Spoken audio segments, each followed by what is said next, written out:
Everyone, welcome back to our YouTube channel किताबों की पाठशाला। आज हम पढ़ने वाले हैं क्लास 12th की राजनीतिक विज्ञान यानी कि पॉलिटिकल साइंस के अध्याय 1 राष्ट्र निर्माण की चुनौतियों को। ये जो चैप्टर है इसका ये पार्ट 4 होने वाला है। पार्ट 1, 2 एंड 3 हम ऑलरेडी डिस्कस कर चुके हैं। उनके लिंक डिस्क्रिप्शन बॉक्स में गिवन है, आप वहाँ जाकर उन्हें वॉच कर सकते हैं। तो चलिए आज के इस पार्ट को हम समझना शुरू करते हैं। ये हमारे चैप्टर का लास्ट पार्ट होने वाला है। ओके, देखो हमारे चैप्टर में अभी तक हमने क्या पढ़ा था। हमने पढ़ा था बंटवारे और देसी रियासतों के बारे में।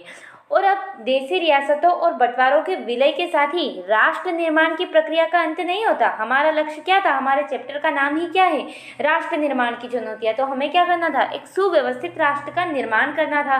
तो अब देसी रियासतों को हमने मिला लिया। इससे ये थोड़ी ना पता हो गया कि हमारा देश एक राष्ट्र निर्माण बन गया।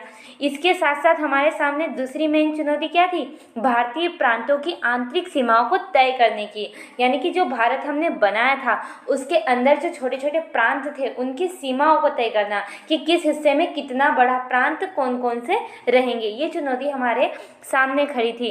यानी कि हमें क्या करना था, राज्यों का पुनर्गठन करना था। क्या, राज्यों का पुनर्गठन करने की समस्या हमारे सामने खड़ी थी। औपनिवेशिक शासन के समय प्रांतों की सीमाएं प्रशासनिक सुविधा के लिहाज से तय की गई थी।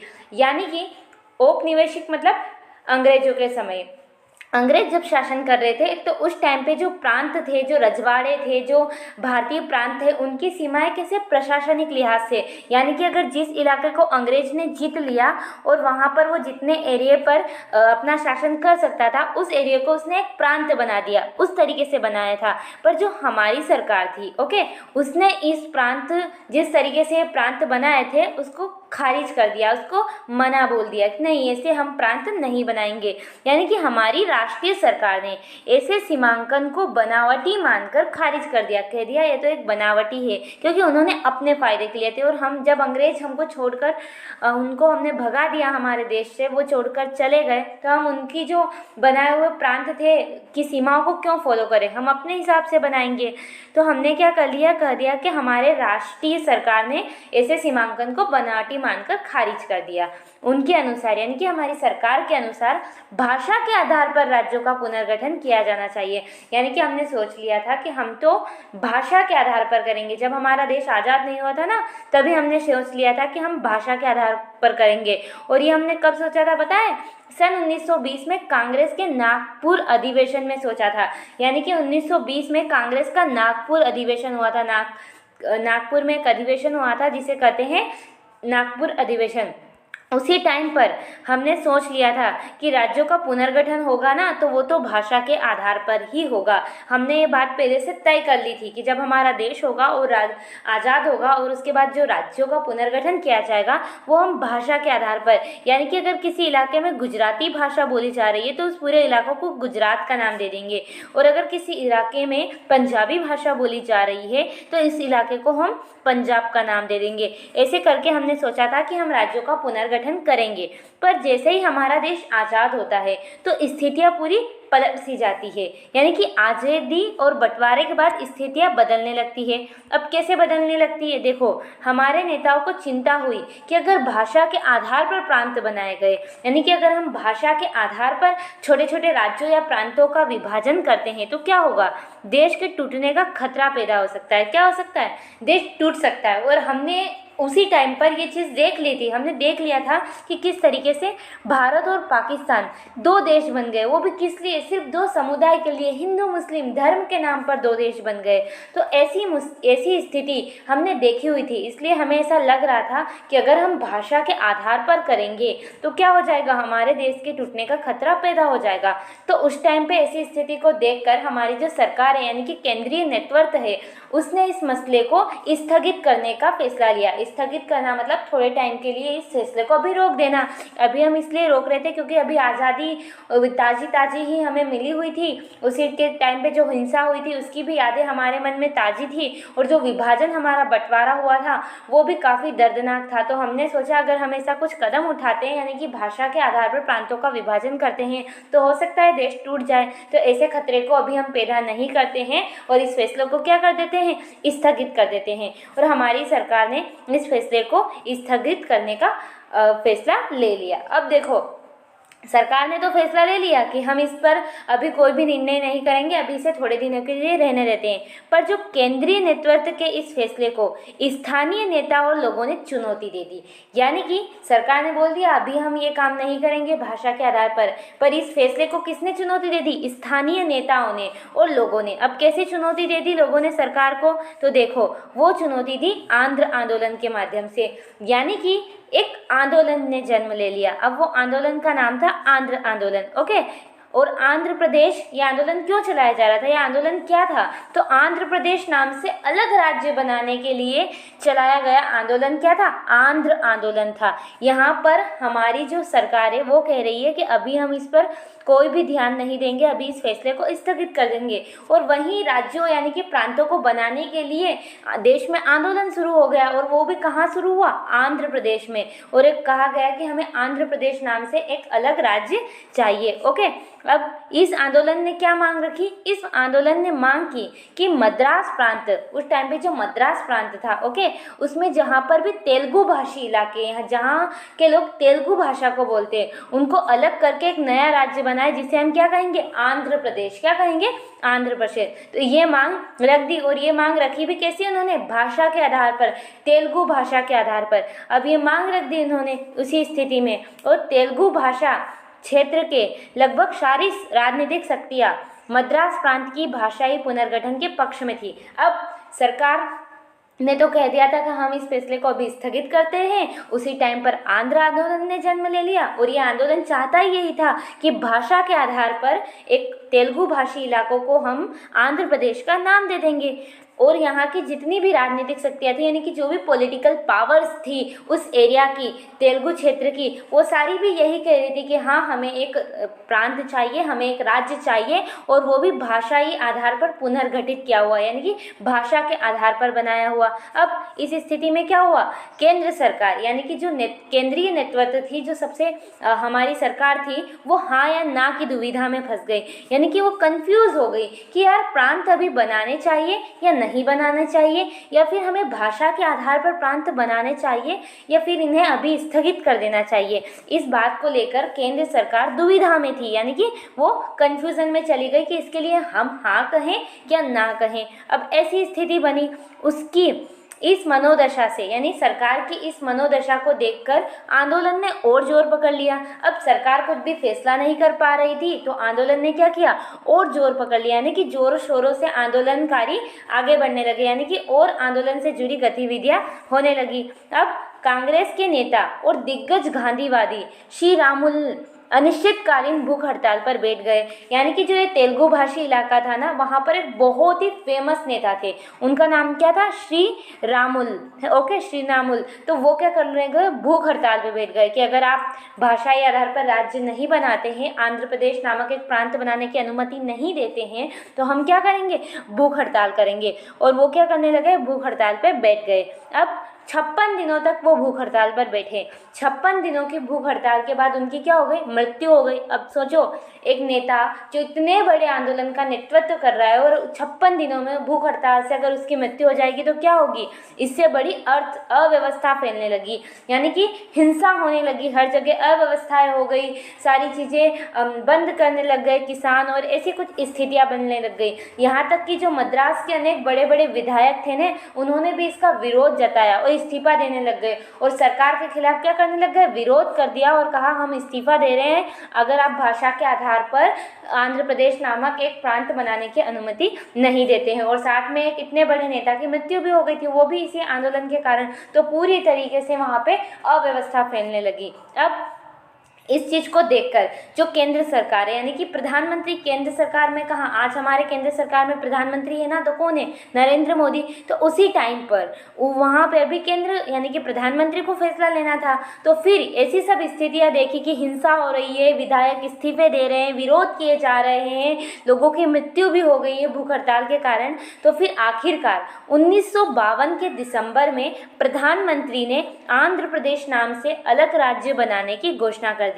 यानी कि उस टाइम पे जो प्रधानमंत्री थे, उन्होंने कहा कि अब ऐसी स्थिति बन रही है तो हम आपको भाषाई आधार पर एक नए राज्य बनाने की घोषणा कर देते हैं। और फिर इस प्रकार 1952 में क्या हुआ? आंध्र प्रदेश नाम से एक अलग राज्य बन गया। अब सरकार तो इस फैसले को स्थगित कर रही थी, पर यहाँ पे आंदोलन उठा और एक राज्य तो बन चुका था। अब देखो ऐसी स्थिति में कि सरकार सोच रही है कि हम अभी इस फैसले को स्थगित करते हैं और आंदोलन उठता है, और उसके बावजूद एक आंध्र प्रदेश नाम से भाषा के आधार पर एक राज्य बन भी जाता है। तो ऐसी स्थिति में क्या होगा, आंध्र के गठन, आंध्र से क्या मतलब है, आंध्र प्रदेश के गठन के साथ ही देश के दूसरे हिस्सों में भी भाषाई आधार पर राज्यों को गठित करने का संघर्ष चल पड़ा। ऑफकोर्स अगर कोई एक राज्य भाषा के आधार पर बना है तो दूसरे अन्य राज्य भी चाहेंगे कि हमारा भी भाषा के आधार पर क्या हो, सीमांकन हो। तो दूसरे हिस्सों में भी यही संघर्ष, यही आंदोलन ने जोर पकड़ लिया, यानी कि यही बात उठने लगी कि सभी का भाषा के आधार पर पुनर्गठन होना चाहिए। इन संघर्षों से अब ऐसी स्थिति पूरे देश में बनने लगी। तो इन संघर्षों से बाध्य होकर केंद्र सरकार ने राज्य पुनर्गठन आयोग की स्थापना करने का सोचा। यानी कि अब ऐसी स्थिति बन गई, सब कह रहे हैं कि राज्यों का पुनर्गठन होना चाहिए भाषा के आधार पर। तो उस टाइम पे सरकार ने कहा हम एक आयोग बिठाते हैं, यानी कि एक आयोग का गठन करते हैं, और उस आयोग का नाम दिया गया राज्य पुनर्गठन आयोग। अब इस आयोग की स्थापना की गई। क्या किया गया, इस आयोग की स्थापना की गई। अब राज्य पुनर्गठन आयोग, जो ये आयोग था, इसको बनाया गया। और इसकी स्थापना कब हुई थी, इस आयोग की स्थापना हुई थी 1953 में। ओके, 1953 में राज्य पुनर्गठन आयोग को बनाया गया। ये आपको बिल्कुल ध्यान रखना है, एमसीक्यू बहुत ही इंपॉर्टेंट है ये। ओके, एमसीक्यू बहुत ही इंपॉर्टेंट है, क्योंकि यहाँ से क्वेश्चन बन के आएगा कि राज्य पुनर्गठन आयोग की स्थापना कब हुई थी। तो आपको बताना है 1953 में राज्य पुनर्गठन आयोग की स्थापना हुई थी। अब देखो सरकार ने कहा और इस आयोग की स्थापना की गई। अब इस आयोग का काम क्या था, इस आयोग का काम था राज्यों के सीमांकन के मामले में गौर करना। यानी कि जो मामला हमारे सामने था कि राज्यों का बंटवारा किया जाए, वो भी भाषाई आधार पर, तो उनकी सीमा तय करनी कि किस इलाके में कहाँ तक ये प्रांत रहेगा, कहाँ तक वो प्रांत रहेगा। इस तरीके से इसका काम था, किसका, राज्य पुनर्गठन आयोग का। अब इसका काम ये था, तो इस आयोग ने अपनी रिपोर्ट प्रस्तुत की। यानी कि ये इस आयोग को बनाया गया और इसे काम सौंपा गया कि भाई आप राज्यों के सीमांकन के मामले पर थोड़ा ध्यान से जांच कीजिए और हमें बताइए। ओके, तो इस आयोग ने थोड़े ही दिनों में, यानी कि कुछ वर्षों में अपनी रिपोर्ट प्रस्तुत की, और इसने अपनी रिपोर्ट में स्वीकार किया कि राज्यों की सीमाओं का निर्धारण वहां बोले जाने वाली भाषा के आधार पर होना चाहिए। नेता जहां डर रहे थे कि भाषाई आधार पर करें या ना करें, वहां इस आयोग ने ये अपनी रिपोर्ट में कह दिया कि आप भाषा के आधार पर राज्यों का पुनर्गठन कर सकते हैं। और उसके बाद आयोग की रिपोर्ट के आधार पर ही 1956 में, देखो राज्य पुनर्गठन आयोग की स्थापना कब हुई थी, 1953 में, और उसके 3 साल बाद, ओके, 1956 में राज्य पुनर्गठन अधिनियम पास हुआ। इन्होंने जैसे ही रिपोर्ट प्रस्तुत की, ऐसा माना जाता है कि इन्होंने ये रिपोर्ट 1955 के एंड में प्रस्तुत की थी, और उसके बाद ही 1956 में क्या हो गया, राज्य पुनर्गठन अधिनियम पास किया गया। और इस अधिनियम के द्वारा 14 राज्य और 6 केंद्र शासित प्रदेश बनाए गए। क्या समझाया मैंने अभी आपको, कि जैसे कि हमारा देश आज़ाद होता है, उसके बाद राज्यों का पुनर्गठन का काम चलता है। इसके लिए एक राज्य पुनर्गठन आयोग की स्थापना की जाती है, और वो फिर एक रिपोर्ट प्रस्तुत करता है और उसमें कहता है कि राज्यों का जो निर्माण है, सीमांकन है, वो भाषा के आधार पर होना चाहिए। और उसके बाद राज्य पुनर्गठन अधिनियम पास होता है, और फिर 14 राज्य और 6 केंद्र शासित प्रदेश बनते हैं। कितने, 14 राज्य और उसके साथ साथ 6 केंद्र शासित प्रदेश बनते हैं। तो आपको ये भी ध्यान रखना है कि हमारे देश में शुरुआत में कितने राज्य बने थे, तो 14 राज्य और 6 केंद्र शासित प्रदेश बनते हैं। और इस प्रकार क्या होता है, हमारे भारत में सारे के सारे जो समस्याएं थी वो सुलझ जाती है और राष्ट्र का निर्माण हो जाता है।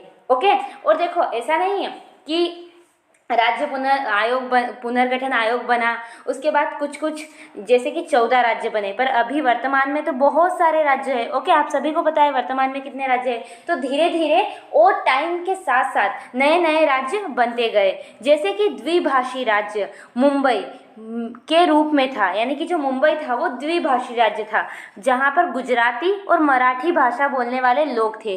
तो वहाँ पर क्या हुआ, एक जन आंदोलन के बाद सन 1960 में महाराष्ट्र, महाराष्ट्र और गुजरात बनाए गए।